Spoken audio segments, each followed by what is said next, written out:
সল্টলেকে junior ডাক্তারদের ধর্নাস্থলে হামলার ছক কষা হচ্ছে। একটি অডিও প্রকাশ করে এই দাবি করেছিলেন তৃণমূল নেতা কুণাল ঘোষ। তার অভিযোগ ছিল ধর্নাস্থলে হামলা চালিয়ে তৃণমূলের ঘাড়ে তার দায় চাপানোর পরিকল্পনা করা হচ্ছে। ওই অডিও প্রকাশের পরেই পুলিশ তার ভিত্তিতে শুরু করে তদন্ত। গ্রেফতার করা হয় কলতানকে।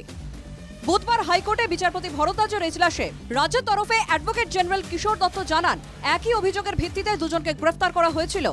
আদালতে কলতান দাশগুপ্তের আইনজীবী বিকাশ রঞ্জন ভট্টাচার্যের যুক্তি, ফোন আলাপের ভিত্তিতে শুধুমাত্র সন্দেহের বশেই পুলিশ একাজ করেছে। যে অভিযোগে গ্রেফতার করা হয়েছে তাতে সর্বোচ্চ সাজা 3 বছরের জেল। তার জন্য 41A নোটিশের প্রয়োজন, কিন্তু এক্ষেত্রে সেসব কিছুই করা হয়নি। কলতানকে অবৈধভাবে গ্রেফতার করা হয়েছে। গ্রেফতার করার পর গ্রেফতারির সমর্থনে যুক্তি খোঁজা হয়েছে। রাজ্যের অ্যাডভোকেট জেনারেল কিশোর দত্ত পাল্টা বলেন, গ্রেফতার করার সময় পুলিশকে যে সবসময় আগে 41A নোটিশ দিতে হবে তা ঠিক যুক্তি নয়। এই মামলাটির ক্ষেত্রে একটি বৃহত্তর ষড়যন্ত্রের কথা ভাবা হয়েছে বলেও জানান তিনি। কোনো বেআইনি কাজ হয়নি বলেই স্পষ্ট দাবি করেন। দুপক্ষের সওয়াল জবাব শোনার পর এদিন কলতান দাশগুপ্তকে জামিন মুক্তি দেয় আদালত। সেই সঙ্গে স্পষ্ট নির্দেশ, আদালতের নির্দেশ ছাড়া কলতানকে গ্রেফতার করা যাবে না এবং তদন্তও চালানো যাবে না। দুটো মূল নির্দেশ রয়েছে। সেটা হচ্ছে, এক, জামিনে মুক্তি, 500 টাকার বেল বন্ড এবং একজন সিকিউরিটির পরিবর্তে। দ্বিতীয় নির্দেশটি সেটা হলো যে আদালতের অনুমতি ছাড়া কোনো প্রকার কোয়ার্সিভ স্টেপ নিতে পারবেন না।